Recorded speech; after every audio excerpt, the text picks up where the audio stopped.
You may be seated.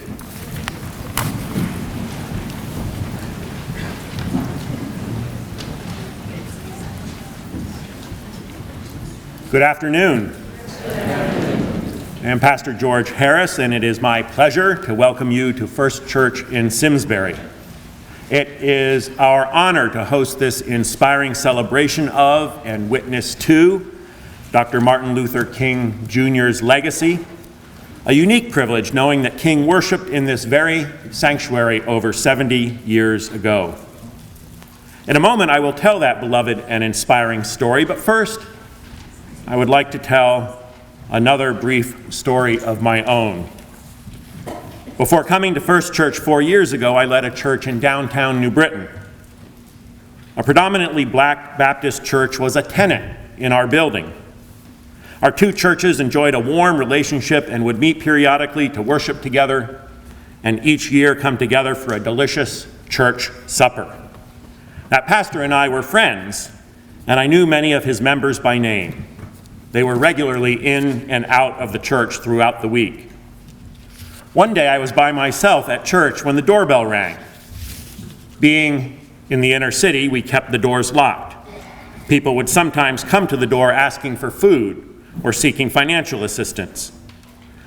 Looking through the narrow window in the door, I glimpsed a man with dark skin and immediately assumed he had come for some kind of help. I quickly rehearsed my standard response to such inquiries. But when I opened the door, Deacon Phil from our sister church greeted me with a smile and a cheery "Good afternoon, Pastor George," as he walked past me into the church. I didn't say or do anything to betray my assumption about him, but immediately felt convicted. Based only on the color of his skin, I had assumed that he was homeless and looking for help. Through participation in a number of anti-racism trainings over the years, I learned that what I experienced is known as implicit bias, a manifestation of racism. And I have learned that such assumptions are deeply embedded in our history and our culture, and therefore exist in all of us. Such implicit bias is what might lead a police officer to respond one way to a young black man and another way to a young white man. To be clear, this does not mean that we do not also passionately believe in equality and justice.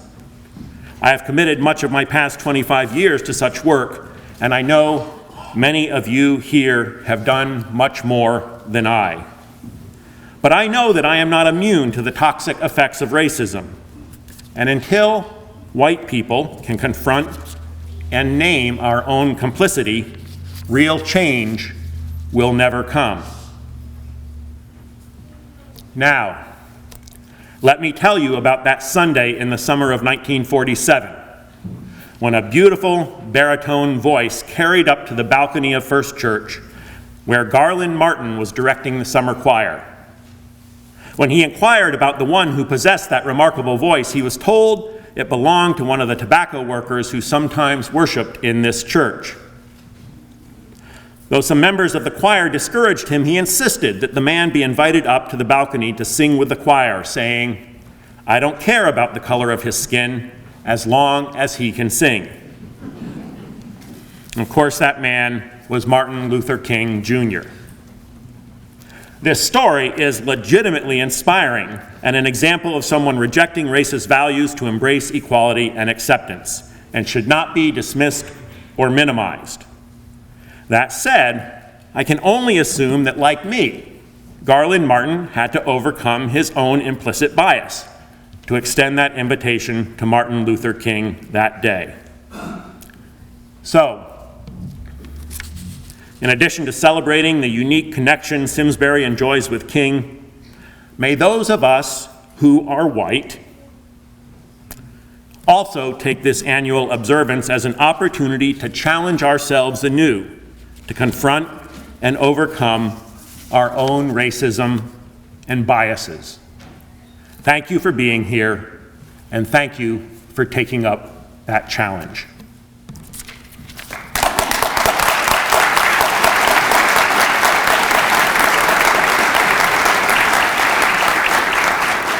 I now invite my dear colleague, Monsignor Frank Matera, forward to lead us in prayer.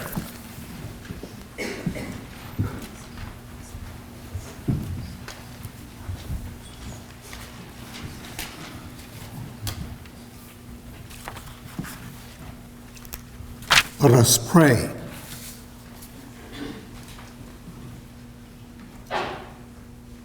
God of justice and mercy, creator of heaven and redeemer of humankind,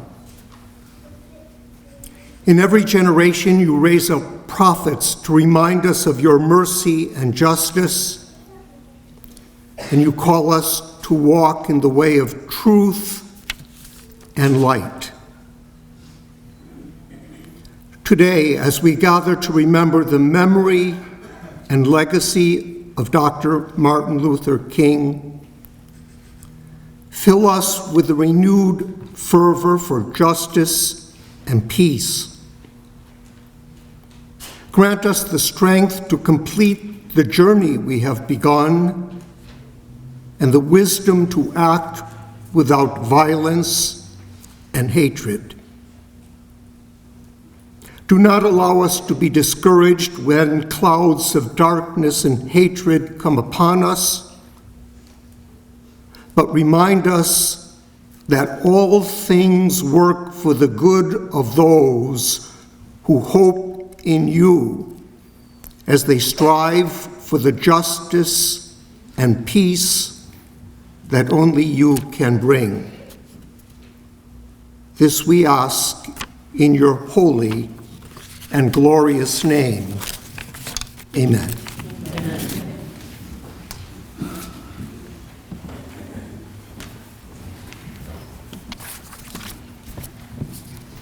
Thank you, Pastor Harris and Father Matera, and thank you to the Boy Scout Troop 175. I apologize, they were incorrectly listed in the program, but we're thrilled that you are here today.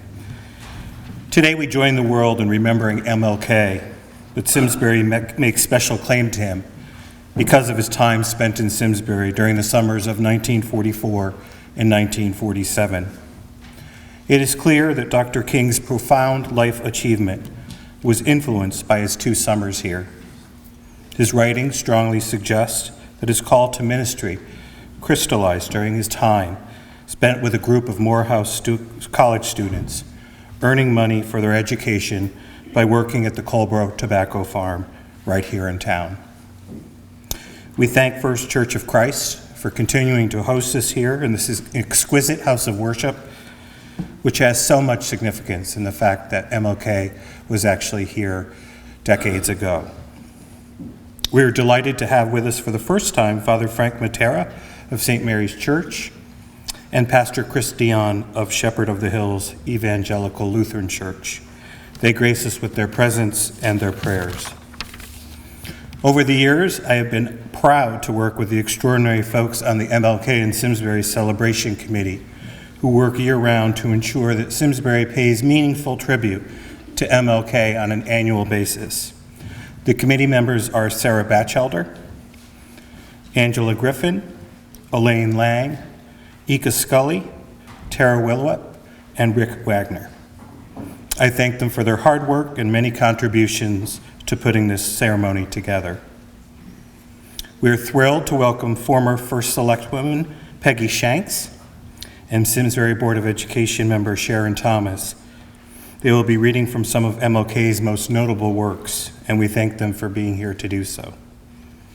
We're especially grateful to the Simsbury Historical Society and the Simsbury Free Library for partnering with us on this program. These organizations are wonderful community treasures and so integral to our town. We encourage you to visit them, support them, to help preserve and protect our rich history. We continue to work alongside a group of exceptional young people dedicated to creating a permanent memorial to MLK right here in Simsbury, and I believe we're getting very close. We'll hear more about their exciting project a little later in the program from members of the Reverend Martin Luther King in Connecticut Memorial Committee. In addition to the stirring music that we've always had performed by Simsbury students under the remarkable leadership of Angela Griffin and direction of Jason Stammen and Colleen Thompson, we're so excited to have the Simsbury Intonations join us again this year, led by director Greg Bobble. Thank you, Greg, and thank you to the Intonations. And I know that you'll be inspired by our keynote speaker, our own U.S. Congresswoman, Jahana Hayes, and we're so thankful and so excited to have you here joining us today. Thank you, Congresswoman. Dr. King would have been encouraged that so much of his dream has been fulfilled, but sadly, in the wake of such discord and hate that continues here in the greatest country on earth and across the world, it is clear we have not reached the promised land. That still more work remains. We continue to climb the mountain, but continue to stumble. Today, let us celebrate MLK's life dedicated to civil rights, peace, and justice. But when we leave here, let us go forth and let us recommit ourselves in some small way to really honoring him with acts that truly make gentle the life of this world. And finally, join him in seeing, once and for all, the great glory of the coming of the Lord. I will close with one of my favorite Maya Angelou poems, which seem most fitting for the occasion. I clap hands and let's come together in this meeting ground. I say clap hands and let's deal with each other with love. I say clap hands and let us get from the low road of indifference. Clap hands, let us come together and reveal our hearts. Let us come together and revise our spirits. Let us come together and cleanse our souls. Clap hands, let us leave the preening and stop imposturing our own history. Clap hands, call the spirits back from the ledge. Clap hands, let us invite joy into our conversation, courtesy into our bedrooms, gentleness into our kitchen, care into our nursery. The ancestors remind us, despite the history of pain, we are a going-on people who will rise again. And still we rise.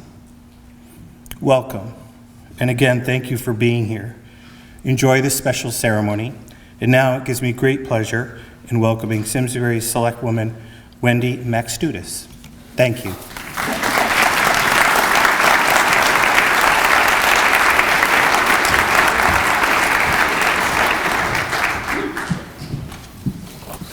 Good afternoon and welcome, everyone. On behalf of the First Selectman Eric Wellman and the Board of Selectmen, I'd like to welcome you as we join together today to celebrate the birthday of Dr. Martin Luther King. I'm super excited to be able to welcome Congresswoman Jahana Hayes, who stands up for us in the United States House of Representatives. It's an honor to have you here today as our keynote speaker. Thank you to our state rep, John Hampton, also the chairman and founder of this celebration, and to the members of the committee who organized this event, now in its 10th year. We have with us today some elected officials. We have former First Select Woman Peggy Shanks, former First Select Woman Lisa Hevner, former Board of Selectmen members Elaine Lang and Mike Long, and from the Board of Ed, we have Tara Donahue Willerup and Sharon Thomas, our newest member and a new friend of mine. And I'd like to also recognize any other board members that are joining us here today. So we are lucky to be able to claim Dr. King as part of Simsbury's 350-year past, which we just happened to be celebrating this year. But for some of us, this holiday wasn't always part of the calendar. Years of campaigning by members of Congress, his wife, Coretta Scott King, and a multitude of supporters resulted in President Ronald Reagan signing the bill passed by Congress in 1983, making this day a federal holiday. And in 1986, the third Monday of every January, became the day that we started to observe Martin Luther King Jr.'s birthday. It went on to be named a day of service in 1994, as signed into law by President Bill Clinton. Dr. King once said, "Life's most persistent and urgent question is, what are you doing for others?" He believed that helping others become better makes you better. Across our nation today, there's tragic events that we've seen unfold, climate-related devastation. There's fires, floods, tornadoes we've witnessed. They all relied on people stepping up to help each other. Our town residents help each other here in small ways every day. We make meals for a neighbor going through a hard time. We plow the driveway of the elderly couple next door. We host an ABC House student, coach a sports team, and we even serve on town committees and boards. We also pitch in on broader issues beyond Simsbury, donating to causes, drawing attention to issues on social media, and lending a hand at a favorite charity. We try to do our best to meet Dr. King's challenge of a call to service and acting for the greater good. And as we watch our country's growing division and the rearing head of racism, white nationalism, anti-Semitism, and the poor treatment of asylum seekers, the words he said during the civil rights movement of the 60s rings true today. The time is always right to do what's right. We may not have the reach to change these sentiments outside of our town and state, but I'm confident that those of us here in Simsbury, Connecticut, will continue our work toward inclusion and diversity. And to do what's right in order to maintain this sense of community that wants the best for our neighbors and ourselves, regardless of color, ethnicity, and religion, as Dr. Martin Luther King Jr. worked so hard for. By starting here, we will at least know that we did the right thing. Thank you and enjoy the program.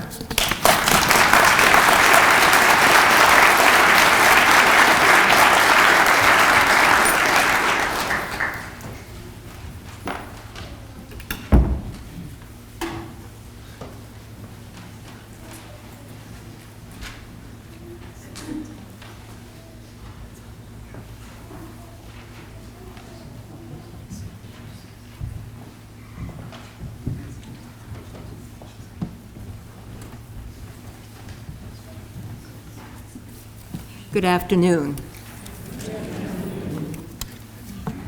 I'm reading from a speech delivered by Dr. King at the Cathedral of St. John the Divine in New York City in 1956, May 17th, 1956. And it is a sermon entitled, "The Death of Evil Upon the Seashore."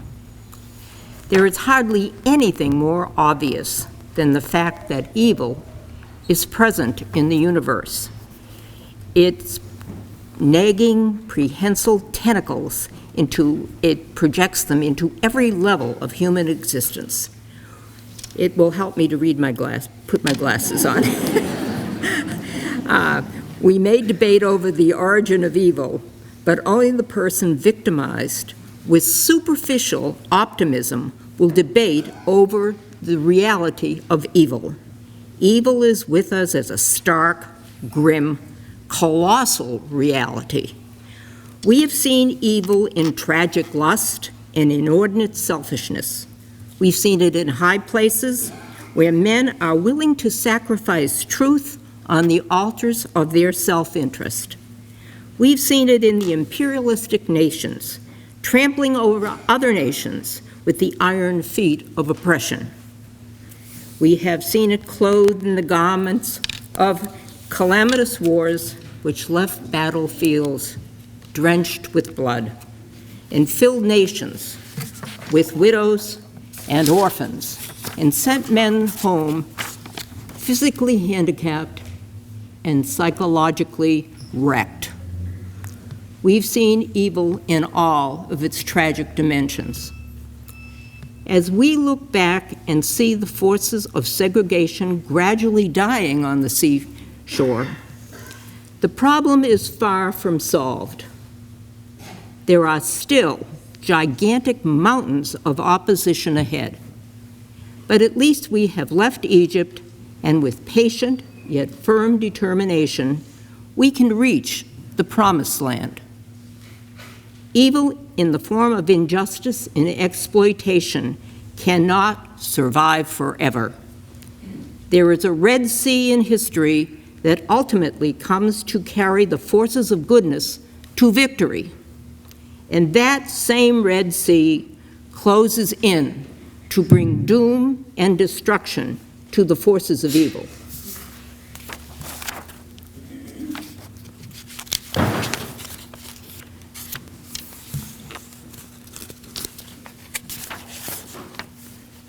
We must be careful not to engage in superficial optimism at this point. We must not conclude that the death of a particular evil means there'll be a moment in history when all evil will die dead upon the seashore. We must remember that all progress is precarious, and the solution of one problem leaves us facing with another problem. The kingdom of God as a universal reality remains not yet. Sin exists on every level of man's existence. Because of this, the death of one tyranny presents the threat of the emergence of another tyranny. But just as we must avoid that superficial optimism, we must also avoid crippling pessimism. Even though all progress is precarious, there can be real social progress within limits. Even though man's moral pilgrimage may never reach a destination point on earth, his never-ceasing strivings can bring him closer and closer to the city of righteousness. This would be a miserable, terrible, and unbearable world if God had only one light. But we can be consoled by the fact that God has two lights.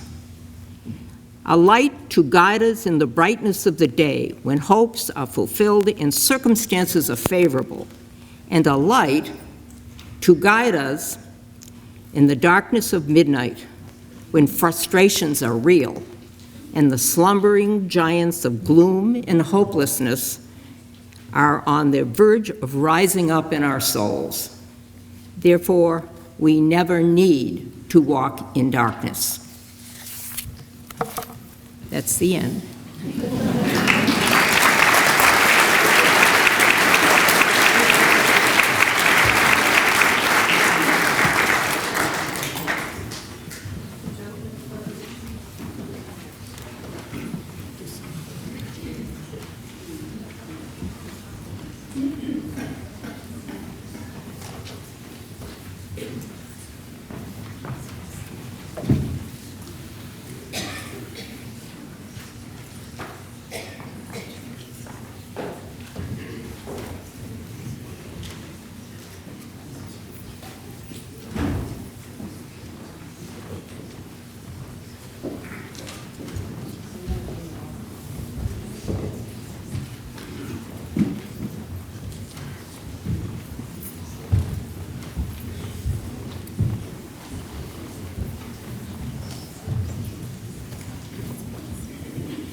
So I don't know about you, but I have to say they were awesome.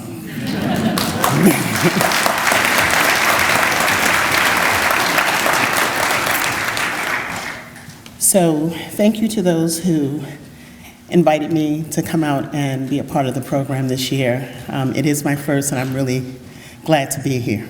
So thank you. I was asked to read the Lincoln Memorial Address dated August 28th, 1963.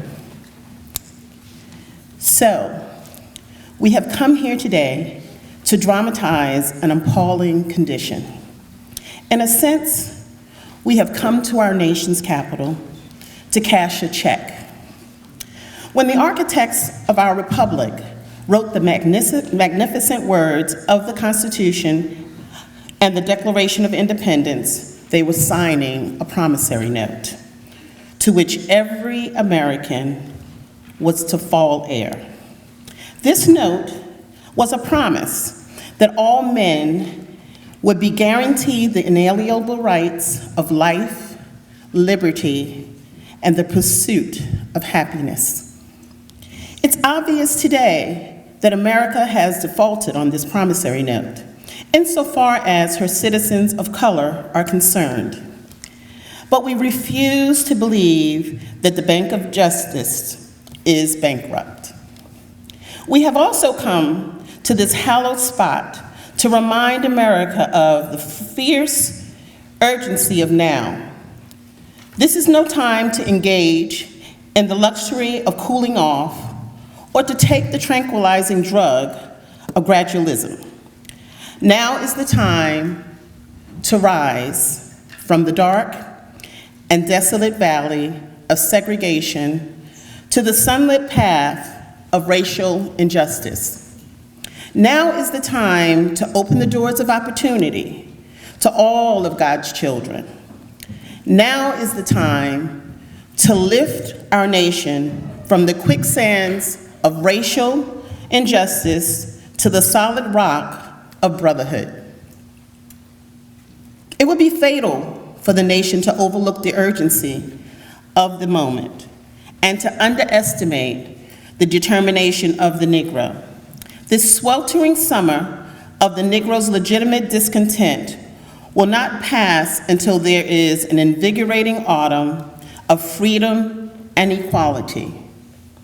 The whirlwinds of revolt will continue to shake the foundations of our nation until the bright day of justice emerges. The end.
Hello.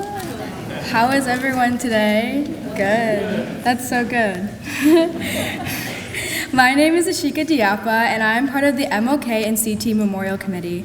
And I'm here with my fellow members, Maeve Willerup, Lauren Ampadu, Christopher Sestone, Sam Fong, Ethan Hamlin, Jack Grossman, Harper Wilson, Gabby Essex, Caitlin Martinez, and Madison Barnes. For the past 8 years, we have designed and raised funds for a permanent memorial in honor of Reverend Dr. Martin Luther King Jr. in front of the Simsbury Free Library. We anticipate to break ground in March when the ground thaws. I would like to take a minute to thank our adult advisors, Tara Willerup, TJ Willerup, and Richard Curtis. Tara and Mr. Curtis spent so much time with us at the meeting, and if it weren't for them, we wouldn't be where we are today, and we all look up to you guys. And TJ Willerup and Mr. Curtis were the ones that actually got the project going, so if it weren't for them, I wouldn't be up here speaking. The memorial itself will consist of a series of 5 glass panels, each discussing different aspects of Dr. King's life. The etched writing on the panels appears to be floating. The glass was chosen to show that his ideas aren't meant to be bound, but reflected by people. The entry markers are made of brownstone, a stone native to Simsbury that can be seen in many historical buildings in the area. There will be granite accents at the memorial as well, which represent the native son of Atlanta, where he was from. Our hope is that when people come to the memorial, they will be educated, engaged, and inspired. We want people to realize the impact that they have on the world. We want students from all over Connecticut to come to Simsbury to see the memorial and be inspired to make change. Dr. King was around my age when he was in Simsbury, a student with his whole future ahead of him and unsure of what it holds, just like me. The fact that he was in Simsbury deepens my connection to him and inspires me to his call of service. Dr. King's impact on the world was so monumental, and we should aspire to continue his legacy any way we can. To think that Simsbury played even a little role in inspiring such a great leader is truly amazing. Dr. King's mission not only impacted the United States, but people all over the world. This memorial will stand to educate those about the struggle that existed then and what continues to exist today. We must pick up where he left off and keep his legacy going. As Reverend King himself said, "Darkness cannot drive out darkness, only light can do that. Hate cannot drive out hate, only love can do that." We mustn't forget that love is what brought people together then to fight for their rights, and love is what we should strive for today. Love for our neighbors, love for our family, friends, and enemies. Dr. King fought hate with love, and we all stand here today to not forget the love that he brought to people, and to honor the work that he did. Love is a powerful feeling. It has the ability to bring people together. It allows people to seek common ground where was once thought impossible due to prior beliefs and unseen perspectives. Reverend King sought common ground between his enemies because he knew that once you found that middle ground, there is room for compromise. An experience that changed my life was a meeting that I had in order to be a part of with Deacon Art Miller. Deacon Miller was telling me about how Dr. King would go down south to meet with KKK members. While politically they didn't see eye to eye, he knew that they had something in common. They all loved their wives, children, and God. This newfound common ground allowed them to have a conversation, and with conversation comes the understanding of varying perspectives and underlying respect. Reverend King realized that by coming together and finding common ground where they could actually talk, issues had the potential of being worked out. This is what inspires me today. King inspired me to look at things from different perspectives and that nothing is black and white. There is always gray area that brings two ideas together. He inspires me to make a change.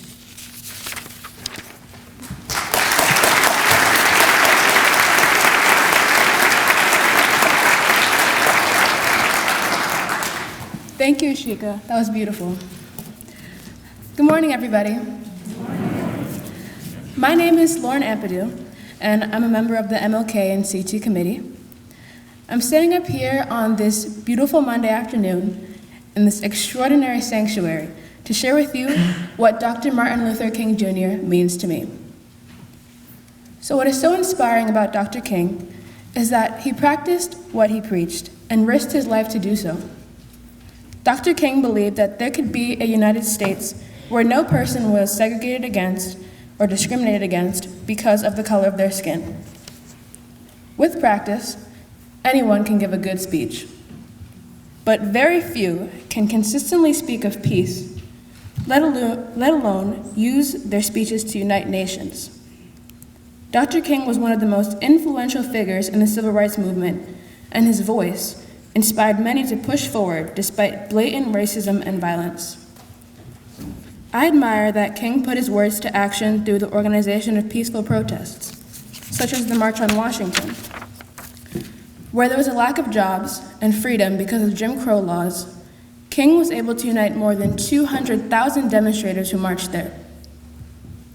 So the other day I was doing some research about Dr. King, and I found in an online journal called The Policy an article written by author Robert Reed. He wrote that when there was going to be a march, they told everyone when and where it was going to occur. There was nothing sneaky about Martin Luther King Jr. If anyone was ever surprised by his actions, it was because they were not paying attention or they did not expect it to be so effective. Oftentimes, when we're afraid of backlash, we hide our plans. I love that Dr. King saw no reason to hide. He was deliberate and he was transparent about what he was going to do because he knew that it was right. We all need to find a cause that we believe is right, for which we are not afraid to stand up for. For me, it's Equity Council, or Gospel Choir. Hairspray, come watch it. Tickets are on sale at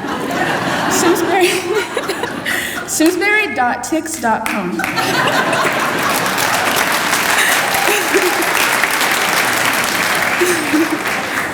And also, my beloved MLK and CT committee.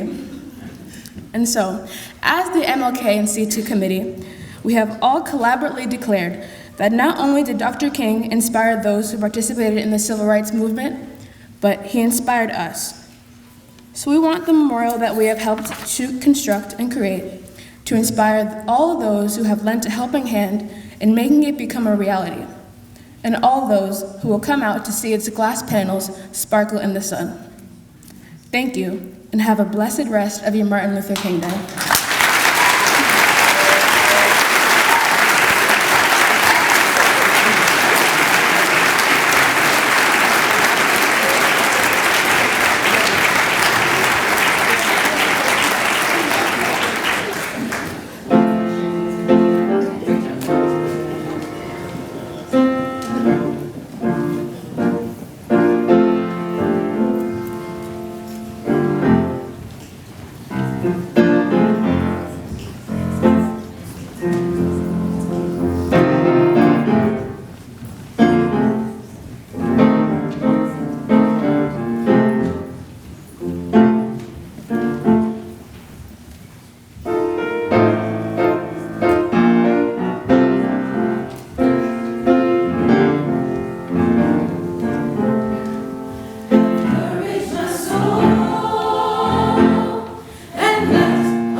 Wow, I just have to take one moment. I'm extremely proud of all of our choirs, gospel choir, select choir. Please give our students and our teachers who prepared them today a round of applause. I'm so proud of them. Wonderful.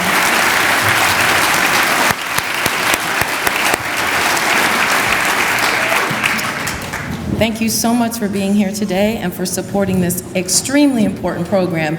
It's heartwarming to see our community coming together and everyone here today for a great and important celebration. I have the pleasure of introducing our keynote speaker today. Johanna Hayes is a U.S. Representative for the 5th Congressional District of Connecticut. Yes, I feel the same way. Representative Hayes was elected to the United States House of Representatives in November 2018, making her the first African-American woman and the first African-American Democrat to ever represent the state of Connecticut in Congress.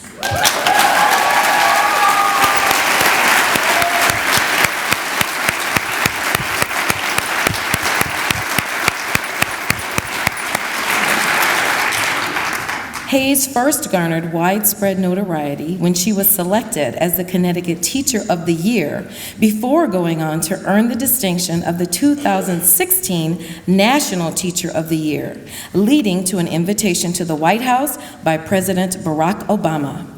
In her capacity as Teacher of the Year, Hayes traveled the country and the world as an ambassador for public education, engaging all stakeholders in policy discussions meant to improve outcomes for students. Congresswoman Hayes' story is one of achievement despite the odds and overcoming the obstacles that life can place before you. She has been quoted as saying that education saved her life and is a fierce advocate for ensuring that equitable access to educational opportunities exist for all students and families. Congresswoman Hayes currently sits on the full House committees of Education and Labor and Agriculture. Her subcommittee assignments include early childhood, elementary and secondary education, civil rights and human rights, livestock and foreign agriculture, nutrition oversight, and department operations. She is a member of the Congressional Black Caucus, Pro-Choice Caucus, Coalition for Autism Research and Education Caucus, and co-chair of the College Affordability Caucus.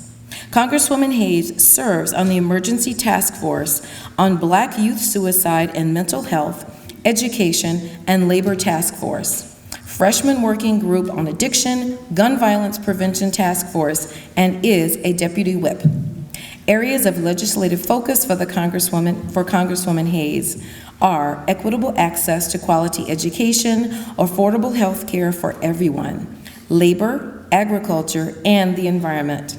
Additional priorities include immigration reform, gun violence prevention, veteran issues, social justice, transportation, and working in a bipartisan way to bring positive change to the lives of every person in our community. Please join me in welcoming Congresswoman Johanna Hayes.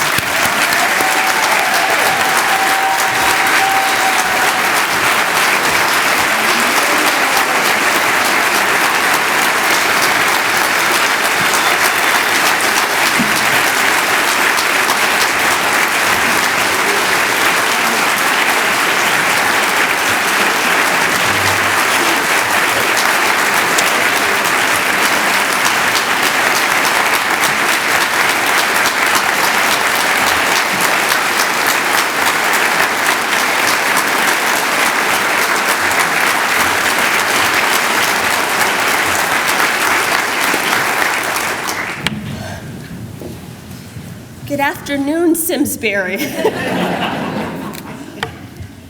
Wow, it is so great to be here. What an honor. This crowd is even bigger than last year. So it is incredibly just a privilege to be asked to come here to speak.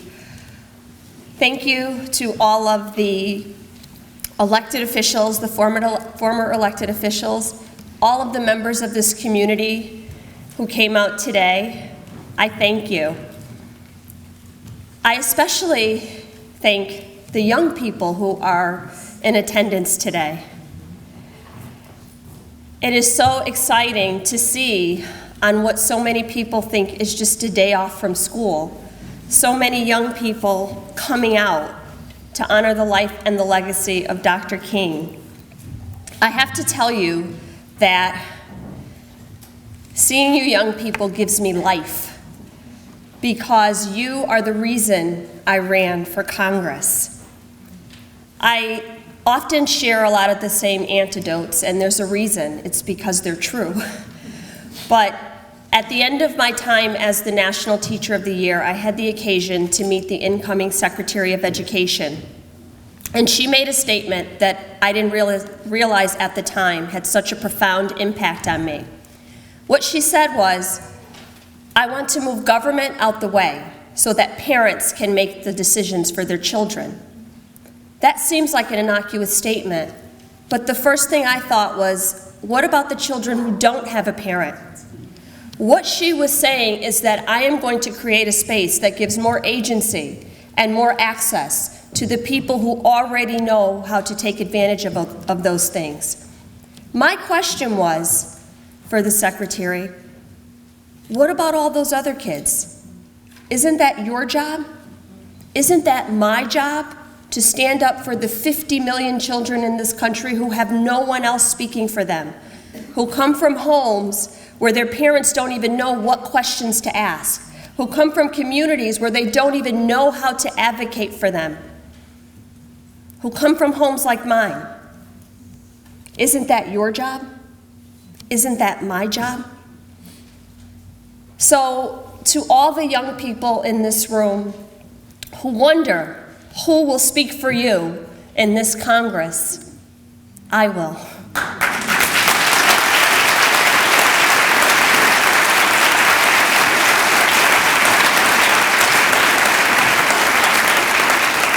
And since we're talking about the children, Reverend Harris, I have to admit that implicit bias goes both ways, because I went to several ceremonies yesterday. I've had several ceremonies this morning, and I did not for once expect the Spirit to move me in Simsbury.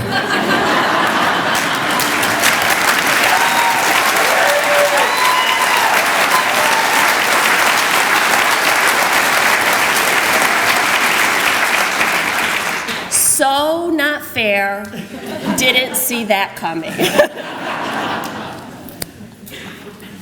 Amazing, amazing. All of the choirs were amazing, and it really just shows the depth and the breadth and the range of this community, and it is something that should be celebrated and that we should all be so very proud of.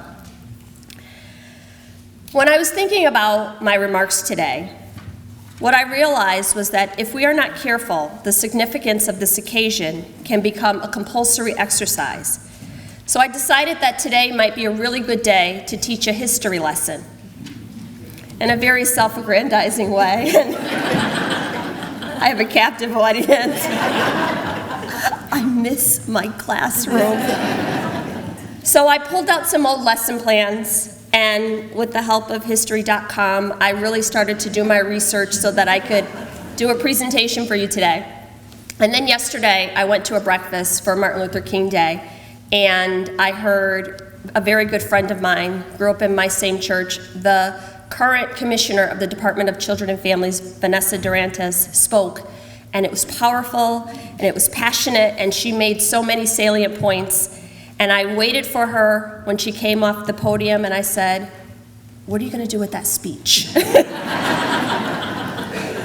So she gave it to me, but I promise you I am not reading her speech, but I took the parts out of it that I thought were incredibly important to hear.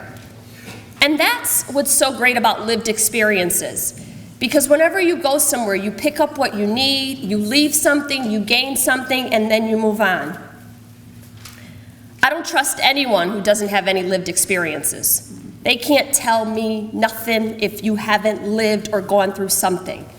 So I am so incredibly grateful to the commissioner And I'll tell you that this is the last time you'll hear me admit that, because Speaker Pelosi says, oh yeah, it's fine, you can take whatever you want, but the first time you hear it, you give credit to the person who said it. The second time, you say something like a wise man once said, and then the third time, it's all yours. So you could let Vanessa know that at some point in this journey, I did acknowledge her. So today marks the 25th anniversary of the establishment of the Dr. Martin Luther King Jr. holiday. It's to honor the life and legacy of Dr. King, who was assassinated at age 39. And we use this day as a day of service. But I remind you, Dr. King wasn't only about service. It was service in the pursuit of justice, in the pursuit of social justice, racial justice, economic justice. So as we go forth, all of our goals and efforts in honor of his name and his legacy should be to meet those ends. One cannot reflect on the life of Dr. King without talking about the March on Washington. At this march, the Brotherhood of the Sleeping Car Porters were marching for jobs, and the Southern Christian Leadership Council were proposing a march for freedom. So they came together, and it became known as the March on Washington for Jobs and Freedom. The event aimed to draw the attention to the continuing challenges of African Americans in this country. The March on Washington was a massive protest march that occurred in August of 1963. It was also the occasion where he delivered the iconic "I Have a Dream" speech. People in this country were losing hope. In 1963, the country was divided. The Civil Rights Act was stalled in Congress. I can't identify with that at all. Good bills stalled in Congress. I've never seen a time where bills like H.R. 1 that brought about transparency in government, H.R. 3 that would lower the cost of prescription drugs, the Equality Act, the 3, 4, 5, 6, the Dream and Promise Act, bills like ending gun violence legislation and background checks. First time in 20 years that the House had ever taken up any type of this legislation, stalled in Congress. I don't know anything about that. 300 bills, 78% of them bipartisan. I remind you, this is not a zero-sum game. But in 1963, a crowd of more than 250,000 people assembled for what would be the first televised march of its kind. And I remind you, this was before the advent of social media. Today, you can post a cause, we're marching for this, here's the details, here's the address, please RSVP, and you have a crowd. Or, I don't know, you can create a campaign video, put it on social media, it can get 6 million views and go viral, and you have a movement. But this was different. Dr. King, as Lauren said, was transparent, and he invited people. This was true grassroots organizing. 250,000 people, which included an estimated 60,000 white marchers. 3,000 members of the press covered this.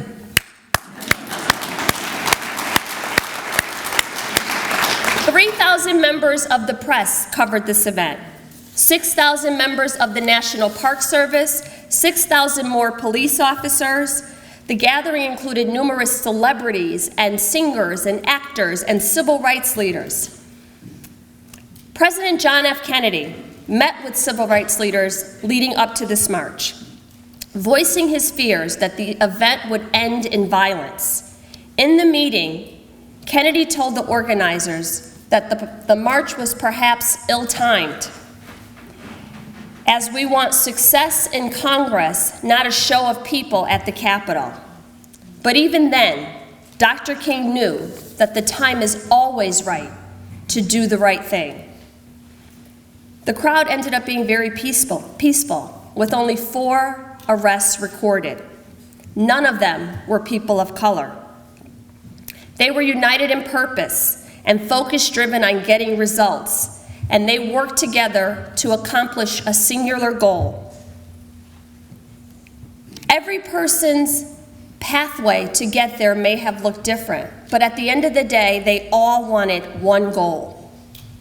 When I was a classroom teacher, I started a club called the Hope Club, which stood for Helping Out People Everywhere. This club was started because my children would come to me and oftentimes complain about the community they were living in. They talked about how bad it was and what didn't work and how blighted it was. And my response was the same every single time. What? So what? Now what? What are you going to do about it? What is it that you can take control of? What is your part of solving this problem? I think too often we get caught up in this is too big and I can't do this and it doesn't matter. I gave my students the charge that you have a responsibility to the greater problem. At the March on Washington, you could imagine there was an all-star lineup of speakers. There was a pecking order in this speaking event. A. Philip Randolph led the speakers, and in his closing speech, he gave the promise, "This is only the first march of many. We will keep returning until freedom is ours." The youngest person to speak that day was John Lewis of the Student Nonviolent Coordinating Committee. Many were taken aback by the brutal honesty of his words, and most liberal Northerners were concerned that this type of speech was bombastic and exactly what Kennedy was concerned about. Mr. Lewis said, "We march today for jobs and freedom, but we have nothing to be proud of. For hundreds and thousands of our brothers are not here. They are receiving starvation wages or no wages at all. While we stand here, there are sharecroppers in the Delta of Mississippi who are out in the fields working for less than $3 a day, 12 hours a day. While we stand here, there are students in jail on trumped-up charges." He actually said that, I'm not editing for effect. "Our brother James Farmer, along with many others, is also in jail. We come here today with a great sense of misgiving." He went on to say, "We do not want our freedom gradually. We want it now. We are tired. We will go to jail if it is the price we must pay for love, brotherhood, and true peace." Who would have thought that 57 years later, it took 57 years for Congress to take up a Paycheck Fairness Act? It took 57 years to convince enough legislators that if people show up and go to work, they should be paid, that their wages should reflect a living wage, and no family who works 40 hours should have to live in poverty.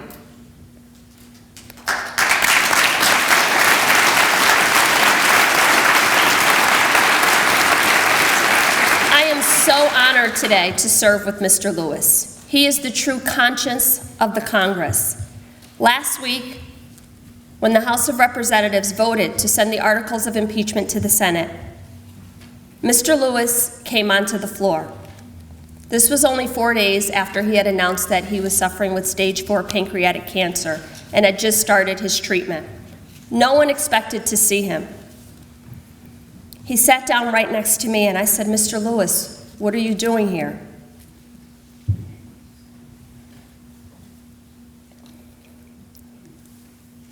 He said, "I fought my whole life to be included in this democracy, and I will spend the remainder of my days to preserve it. Please pray for strength for my colleague, John Lewis." He also said, "I wanted to keep an eye on you because you're one of those prone to getting in what I call good trouble." Dr. King agreed to speak last on that day not because he was the highlight or the attraction or the most important person, it was because everyone else insisted on going first. They thought that the 3,000 members of the press would leave because they were standing in the hot sun and no one would hear them speak. His speech was scheduled for 4 minutes, but he ended up speaking for 16 minutes. And what would become one of the most famous orations of the civil rights movement and arguably human history. Though it has become known as the I Have a Dream speech, that famous line wasn't even part of the original draft. After leading with the classical spiritual, Mahalia Jackson stood behind Dr. King on the podium. And at one point during his speech, she thought he was getting a little too verbose, and she said, "Tell him about the dream, Martin. Go ahead, tell him about the dream," in reference to several sermons he had given about a dream. Departing from his prepared notes, King then launched into the most famous part of the speech that day. I have a dream that is deeply rooted in the American dream. I have a dream that this nation will rise up and live out the true meaning of its creed. I have a dream that one day in the Red Hills of Georgia, I have a dream that one day even the state of Mississippi, the state sweltering with the heat of injustice, I have a dream that my 4 little children will one day live in a nation where they will not be judged by the color of their skin, but by the content of their character. I have a dream that one day down in Alabama, with this vicious, racist governor having his lips dripping with the words of interposition and nullification, that one day there in Alabama, little black boys and little black girls will be able to join hands with little white boys and little white girls as brothers and sisters. I have a dream today. I have a dream that one day every valley shall be exalted, every hill and mountain shall be made low, and rough places will be made plain, and the crooked places will be made straight, and the glory of the Lord shall be revealed, and all flesh shall see it together. And when this happens, we will be able to speed up that day when all God's children, black men and white men, Jews and Gentiles, Protestants and Catholics, will be able to join hands and sing in the words of the old Negro spiritual, free at last, free at last. Thank God Almighty, we are free at last. The march that started for equality for African Americans cannot be underscored for what it means to us today. Although those 250,000 people ascended on the Capitol of Washington, D.C., to fight for inequalities within the African American communities, those words hold true in every community today. Dr. King was imploring, challenging, charging the people in that audience that day that it is up to each and every one of you to use your voice to speak out for people who don't have a voice. You don't have to be directly affected by the injustices, but you still have a responsibility and an obligation to speak up for those who are. Dr. King understood that he couldn't just have blacks who believe things like Black Lives Matter. You needed some white folks who believed that as well. You couldn't just have the LGBTQ community fighting for dignity and value. You needed some straight people to understand that as well. You can't just have immigrants who believe that they belong in this country and should have access to high-quality education and the dream and promise that is this country. We need some properly documented, natural-born citizens who believe that as well and will use their voices and their platforms to fight for those people.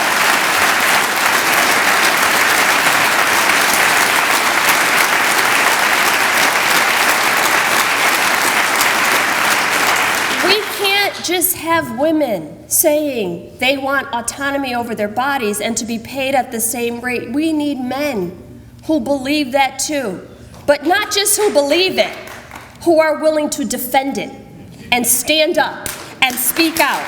Defend the unborn! Defend the unborn! Defend the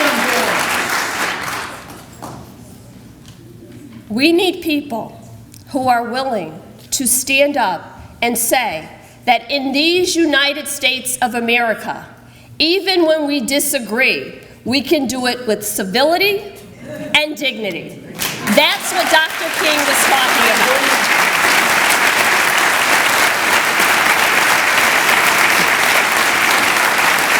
What he understood was that injustice anywhere is a threat to justice everywhere. He didn't show up that day to gain notoriety, but what he did understand is that character is defined by what we do when no one is watching. And even though millions of people were watching, his character shone through. This does not mean that we get it right every single time. I used to tell my students, you do the best you can. Sometimes it's good enough, and sometimes it's not. But you do the best you can, and you show up, and you speak up, and you do your part, and the rest will take care of itself. I'm reminded today of Barack Obama's book, The Audacity of Hope. We have to embrace that audacity and start believing that we have the same rights to those big dreams and big ideas that Dr. King talked about, that everyone has the right to have access to those dreams. Some groups have what I like to call the entitlement of hope. They think prosperity is reserved just for them. I say different. We don't have to check all those boxes. You don't have to do everything in exactly the right order. We have a country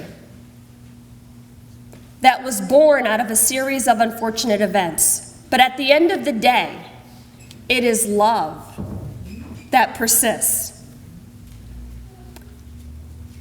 I don't think that anyone could have imagined that we'd be in this place in 2019. But I think it's a good reminder that Dr. King's dream cannot be suspended in the atmosphere. He laid a foundation, he led the march, he did his part. The rest is up to us. Dr. King's dream is my dream. I am Dr. King's dream. Nowhere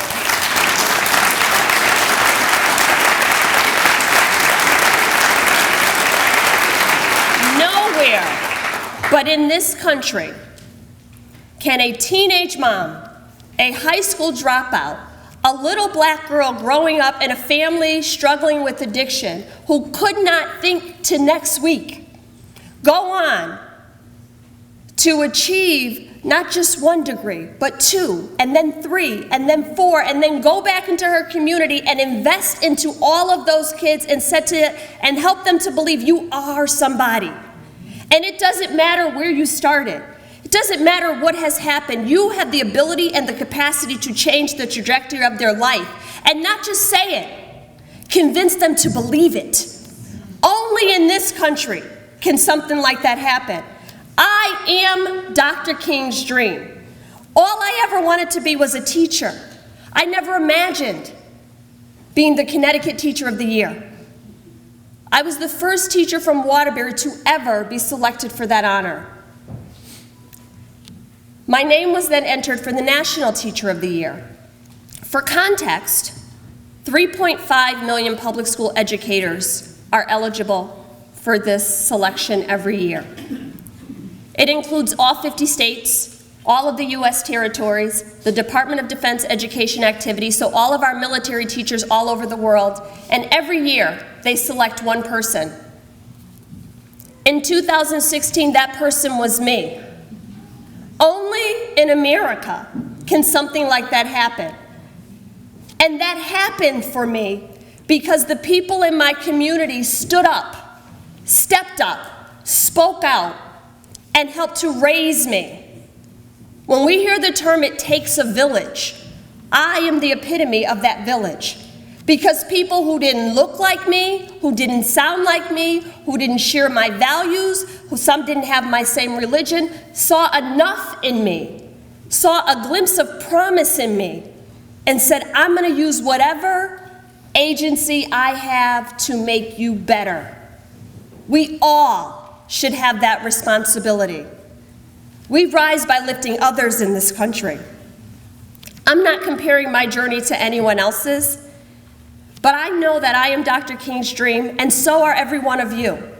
Because whatever journey you're on, you're in the exact right place. You're exactly where you're supposed to be. Because somebody on either side of you is looking for you to hold them up, to keep them down, to pray over them, to speak out for them. You may not even understand when that moment is coming. When I was given the privilege to speak on this occasion, I couldn't minimize the opportunity to not only talk about what Dr. King stood for, but who he was. He was a minister. And Dr. King boldly proclaimed the messages from God to us. He was a vessel for that message. He had to endure significant hardship in order to be that vessel, but he chose to speak up anyway. And it is because of people like Dr. King I know that I don't get to give up. I don't get to stop fighting. I don't get to stand down, because people lived and people died for me to stand here today. None of us get to do that.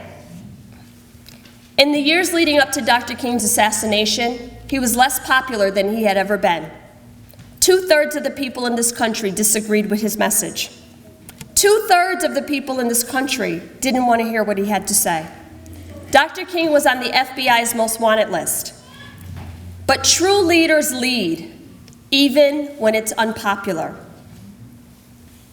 Transformational change requires transformational leadership, and I am unapologetic in my leadership at this time.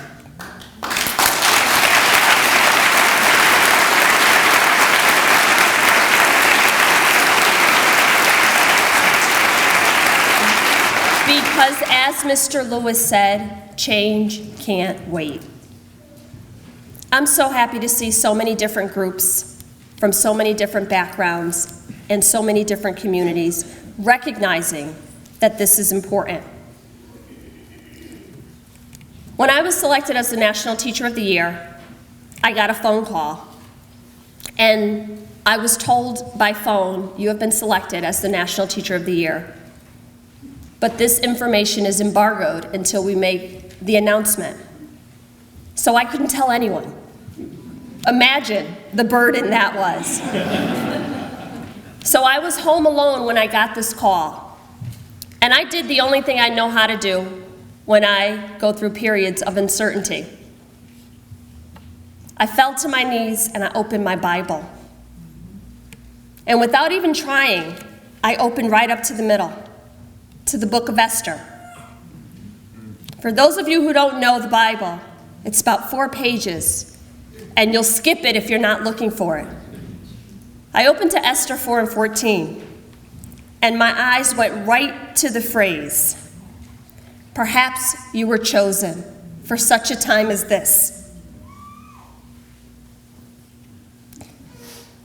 I could have never imagined the path and the trajectory that that call would put me on.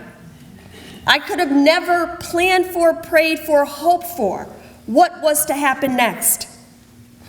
I could have never even begun to understand the magnitude that was being placed upon my life, or the fact that I was being chosen as a vessel.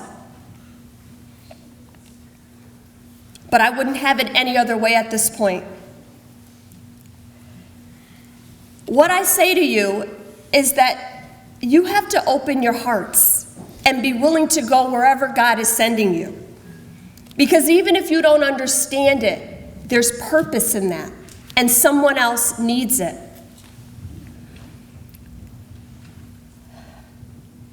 I never wanted to be a congresswoman.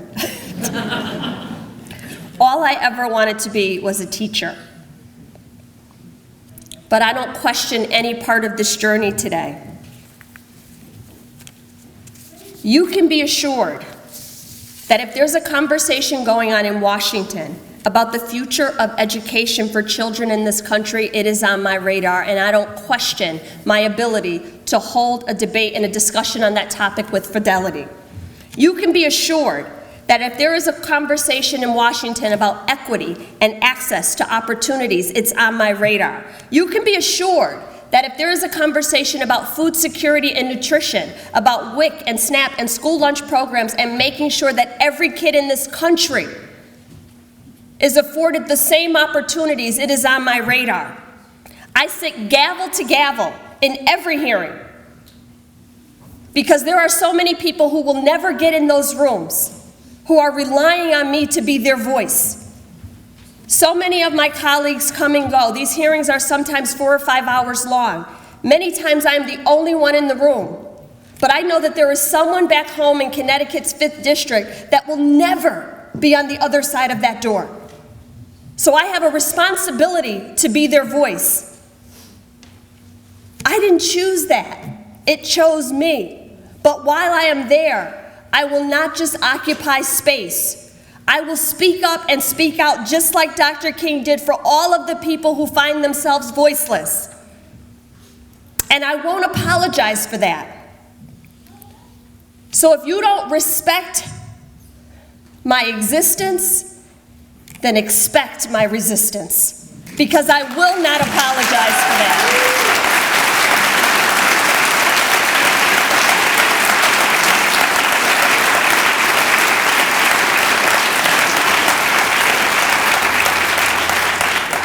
My pastor said, grace could have chosen anyone, but I am so glad that grace chose me.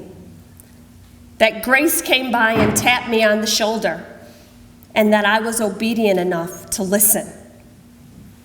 I remind you, stop waiting for something bigger and better to happen, because oftentimes it means you're ignoring the opportunities right in front of you. Stop complaining about the 97 things that are going wrong and focus on the 3 things that are going right. Multiply them and spread them out into your communities. I don't understand how that was the charge I gave to high school students, and they caught it and they ran with it. And adults can't even begin to imagine that the way we've always done it is not the only way to do it. It is unconscionable that children can see the goodness in people and adults cannot. I used to say that I have been the beneficiary of so much undeserved grace, but no more. I deserve all the grace that is upon my life, because I know that when I allow my light to shine, I am inadvertently allowing that light to go on someone else. This is not a zero-sum game. We don't have to put people in order on rungs of a ladder. Helping one group does not mean that we're diminishing or devaluing another group. It means there's a difference in education between equality and equity. Equality is giving everybody the exact same thing. Equity is giving people exactly what they need. One does not cancel out the other. Martin Luther King's I Have a Dream speech, he never mentions himself. His dreams were not about him. They were about us. They were about a future that was brighter. They were about his children and his grandchildren and our country. We all have the ability to make that dream a reality. Every generation has a movement. In Dr. King's generation, it was the civil rights movement. We are the movement of this generation. We are the change that we've been waiting for. I am a member of the 116th Congress, which is perhaps the most diverse Congress in the United States history.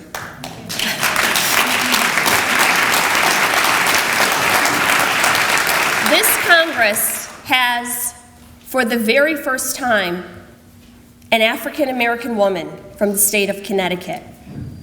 Imagine, the state of Connecticut.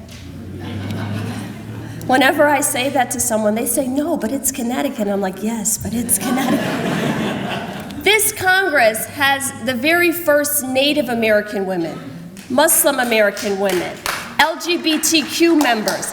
This Congress has a diverse array of people that is reflective of this country. I think it's fitting that the House of Representatives should be representative of our population. Everybody should be able to find someone in this Congress who looks like them, who sounds like them, who shares their background, their occupation, their experiences. We need a whole bunch of regular folks in this Congress so that when we are having debate and discussion and conversations, all of the concerns of people in the community are entering the room. I don't know if you know this, but Congress, the House of Representatives, is the only body where the only way to get there is to be elected by the people. You cannot be anointed, you cannot be appointed. If a seat comes open, the governor can't appoint someone, there's another special election. It is the only body where the people choose. So it should be reflective of the entirety of this country. We are not a monolith. And we have gotten into a place where we are dividing ourselves into buckets. I wouldn't even know which bucket to be in. Am I a woman? Am I a mother? Am I a teacher? Am I a black woman? Am I a Christian? Am I a community member? Am I a servant? Am I a child of God? Which bucket do I go in? We have to stop giving these self-imposed purity tests on people that say, if this, then this. If you are this, then you must be this. I know that is not true. And I'll tell you how I know it's true, because in this district where people said you will never be elected because 73% of this population is white and 1/3 of this population is Republican, there is no way you could be elected. And I stand here today as your congressperson. So Republicans voted for me, white folks voted for me, Muslims voted for me, men voted for me, independents voted for me. We live in a country where we don't have to be defined by boxes. So I say to you, stop. And go out and force your neighbors to do the same. We are in a dangerous place right now. And we are not just one or the other. When I fly into DC, you can see at night the Martin Luther King monument that is uplit. And the quote on that says, "Out of a sea of despair, a mountain of hope." And I think Dr. King understood that even though he was in desperate times, there was hope somewhere in there. And I don't think it's an accident that I started a club called the Hope Club, and I carry that Audacity of Hope from Barack Obama, and I know that even though it feels strange and dangerous and perilous, I know that we are always better on the other side. It is no accident that I go to bed with hope and I wake up at night with hope, because hate is too painful a burden to bear. Like Dr. King, our time has come. So today, don't just celebrate his life and legacy. Today is a day on. It's a day for us to unite in purpose. It's a day for us to come together as brothers and sisters and friends and have those critical conversations, those uncomfortable conversations where we can be respectful and accepting and acknowledge other people's point of views. Today I say to you that it is the honor and the privilege of my life to represent you in the United States House of Representatives. And my only regret is that my grandmother didn't live to see it. Because when I said to her, "Grandma, I want to go to college," her response was, "But why? You already have a job." She didn't understand the equalizing power of education. She didn't understand why I was one of those children who always wanted to read about exotic places and had all of these big ideas. She didn't understand it. My grandma said, "You have health insurance at your job. You don't want to mess that up by going to school." I want a country where any kid who can dream about any opportunity will have access to it. And like Dr. King, I am willing to work for it. I am willing to fight for it. I am willing to toll for it. So I leave you with a quote. Not everyone can be famous, but everybody can serve, because greatness is determined by service. Everybody can be great because anybody can serve. You don't have to have a college degree to serve. You don't have to make your subjects and verbs agree to serve. All you need is a heart full of grace. Let that sit. Grace. And a soul generated by love.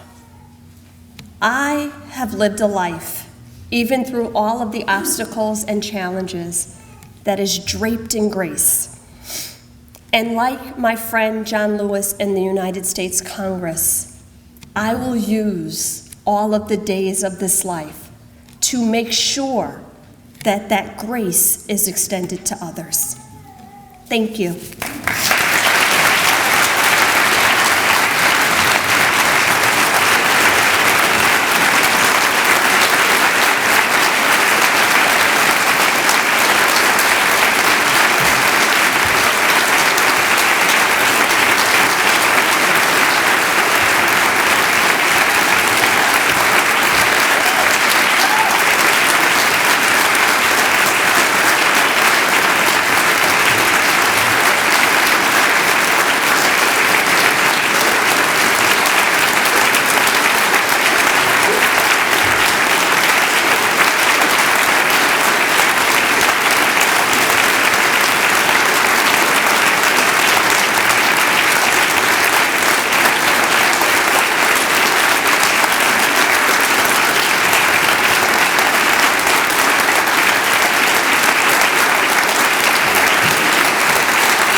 Memo to me, the next time someone invites me to do the benediction, to ask who's speaking before I go up.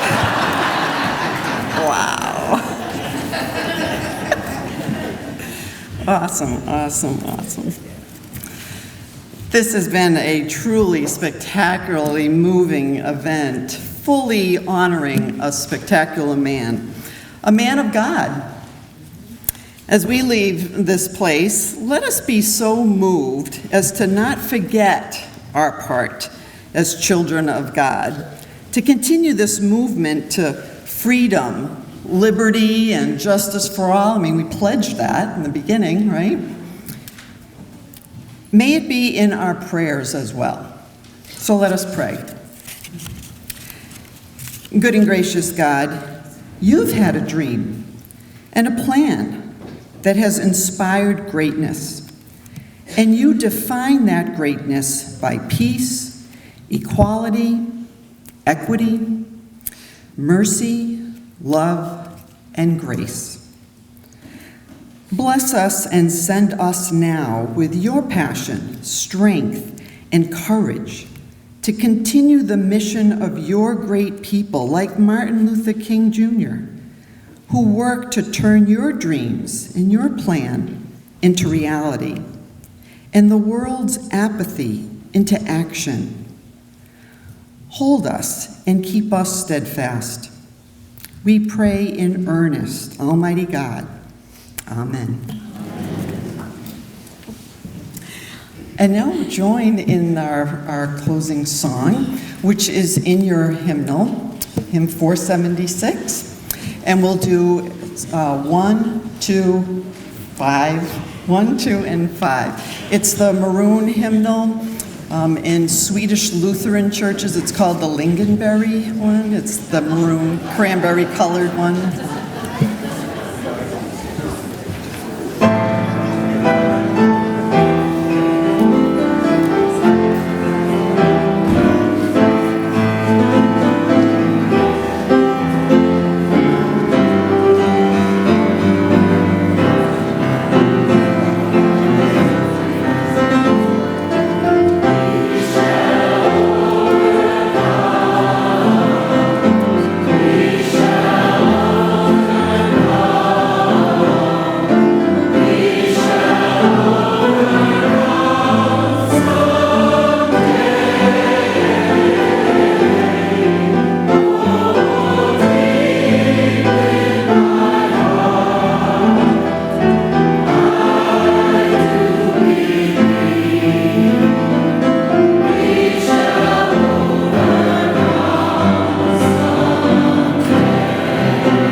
Funding for Simsbury Community Television is provided in part by contributions from viewers like you.